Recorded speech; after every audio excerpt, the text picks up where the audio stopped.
Барыңарга салам, менин атым Луиза, каналыма кош келипсиңер. Бүгүнкү видеодо мен 2023-жылы катышып келген Friendjob программасында 2,5 айлык жакы каникулум кандай өткөнүн кыскача storytell кылып айтып берейин. Эгер сиздер программага катталып, жакында Германияга учканга даярданып жатсаңыздар же негизи эле программа жөнүндө ойлонуп, кандай өтөт деген суроолор бар болсо, анда балким бул видеодон кийин ошол астыңыздарда кандай нерселер күтүп турганын болжол түрдө элестетип биле аласыздар.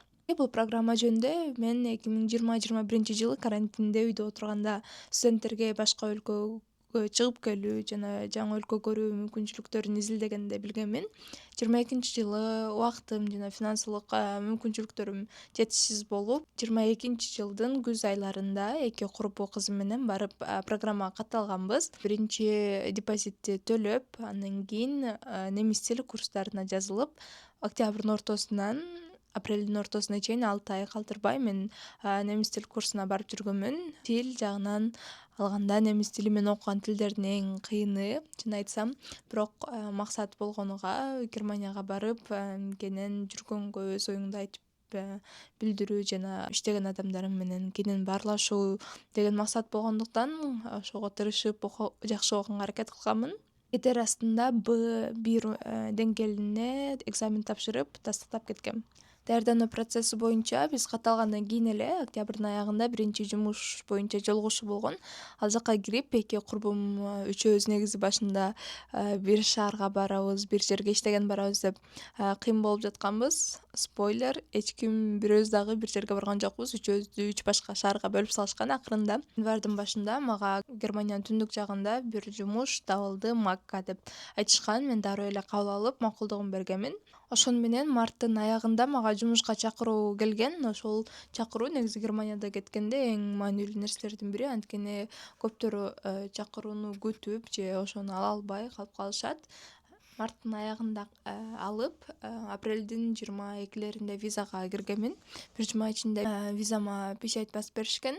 Анан 1-майда эсимде Германияга билеттерди алып, толугу менен даяр болуп күтүп отуруп калгам. Биз 26-июнда Бишкектен эки университеттен тааныш кыз менен бирге учканбыз. Turkish Airlines компаниясынан билет алсаңыздар, эгерде эки учушуңуздардын ортосу 6 сааттан көп болсо, анда Стамбулда бекер экскурсия же отелден эс алып турганга мүмкүнчүлүгүңүз бар. Жөн эле ошол аэропорттун ичиндеги Turkish'тин расмий кандай десем, офистерине кайрылсаңыздар, баарыны сизге түшүндүрүп, даярдап беришет.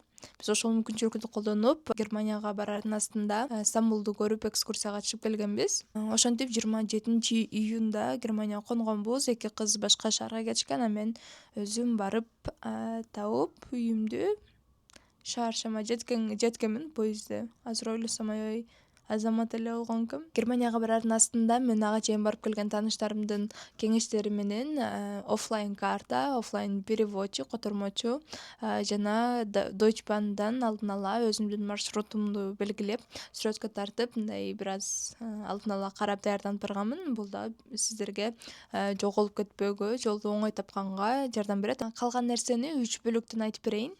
Биринчиси жашаган жерибиз. Жашаган жеримдин ижарасы 520 евро болчу. Бул ошол убакыт үчүн менин тааныштарымдыкына салыштырмалуу кымбат, анткени биздин шартыбыз анча деле жакшы эмес болчу. Бир квартирада жалпы ашкана, жууна турган жер, ванна, анан ар бир комнатада 2-3төн адам жашачу. Кыздар негизи эле Friendjob менен аз болгондуктан грузиялык кыз менен жашаганмын. Анан ошентип жакшы жашап жүрүп эле бир жума өткөндөн кийин денеме аллергиядай болуп, кызыл бир нерселер чыгып баштады. Башында жөн эле балким климат алмашкандан же мындай жаңы жерге көнүнүшө албаганымдан, стресстен аллергия мындай реакция берип атат деп ойлогом организм. А бирок менин мындай майда чүйдө чимин-чиркейге чакканда аябай реакциям катуу иштейт. Мисалы, айылда деле чиркей чакса, ошол жеримди аябай тырмап, мындай катуу сезем да, кычышкандычы. Кыйналып жүрдүм ошентип 2-3 күн. Анан аягында страховкабыз бар болчу, камсыздандыруубуз медициналык.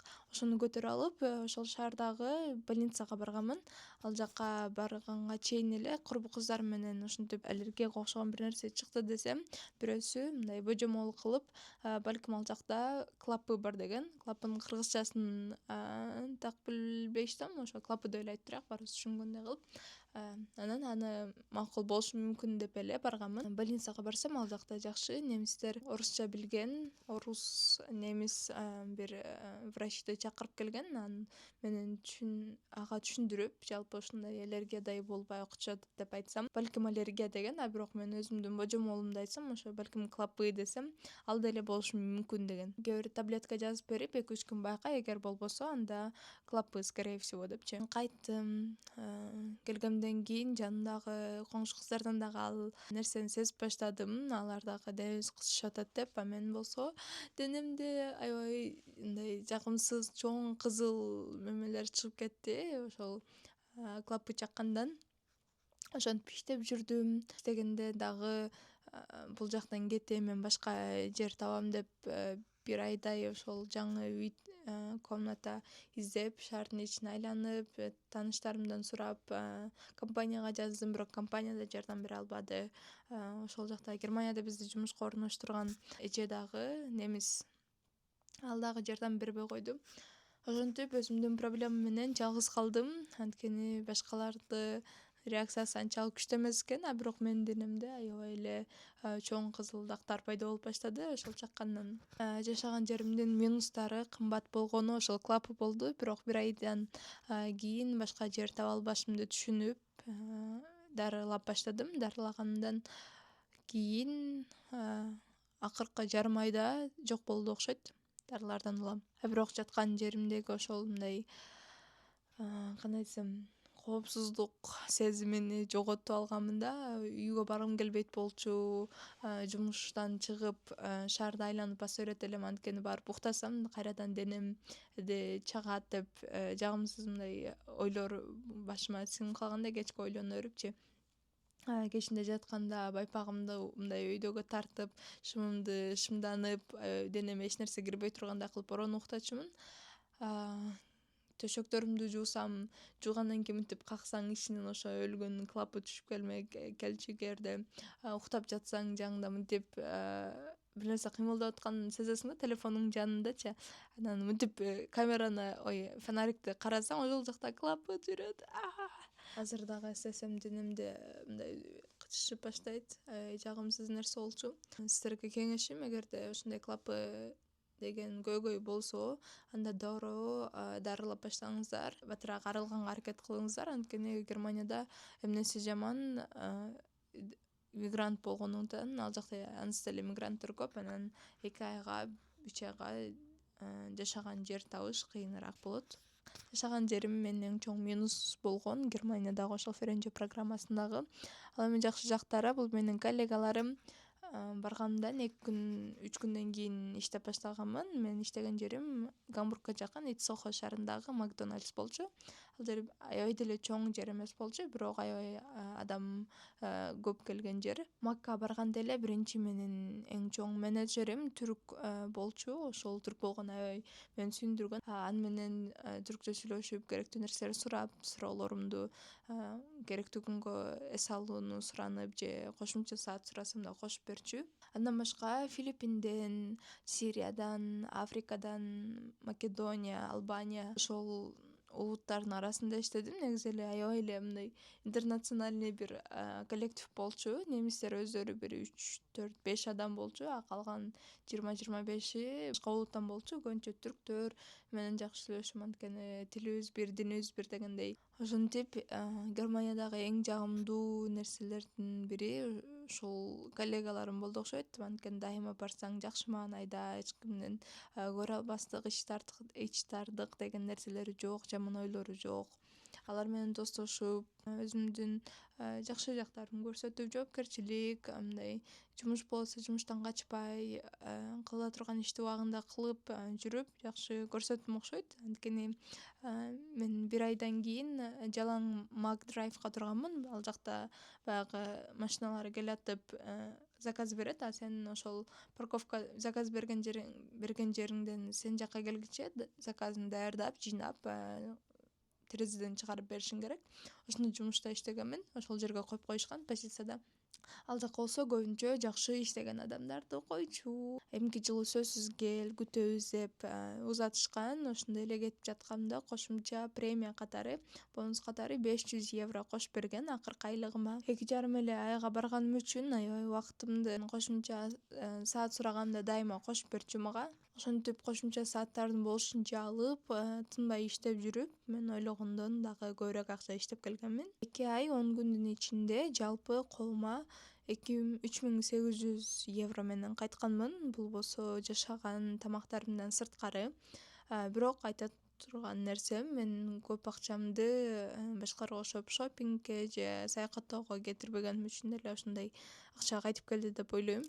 Андан кийинкиси бул саякаттоо, кыдыруу. Буга чейин айтып кеткендей, мен көбүнчө акча иштеп калайын деп, ошондой эле жашаган жерим менен проблема болуп, ошолорду чечип, тырышып, кыйналып, мындай бул көйгөйлөр менде эле деп жүргөнчө көп убагым өтүп кетти жана акыркы август айыны ошол кыдырууга арнаганмын. Ошол айда көбүрөөк досторум менен жолугуп, конокко барып, башка шаарларды көргөнгө аракет кылгам. Мисалы, башка студенттер менин билишим боюнча бир барганда 4-5 коңшу өлкөлөрдү көрүп келгенге жетишет, а мен болсо бир гана Амстердамга барганмын. Анткени Амстердам менин кыялымдагы шаар болчу. Ошол Амстердам үчүн эле баргам негизи Европага. Андан сырткары Германиянын ичинде кошумча 3-4 шаарга барганга жетишкенмин. Биринчөсү досторум менен жолукканга байланыштуу болчу, бирок жалпысынан айтканда фокусту моундай көйгөйлөргө коюп алганмын. Балким мен өкүнгөн нерсемди кайра барсам, албетте көбүрөөк өлкөлөрдү кыдырганга, жаңы шаарларды көргөнгө, кызыктуу мындай иш-чараларга катышканга аракет кылмакмын. Жалпылап айтсам, ошол негизги көйгөй бул жашаган жерим болгон Клапы. Ошолордон арыла албай эле кыйналып, аллергия болуп, денем баары кычышып, мындай стресстен кошумча колума дагы аллергия чыгып кеткен ошол убакта. Ошентип жүргөнмүн. Андан башка жалаң гана жакшы нерселер болгон деп ойлойм.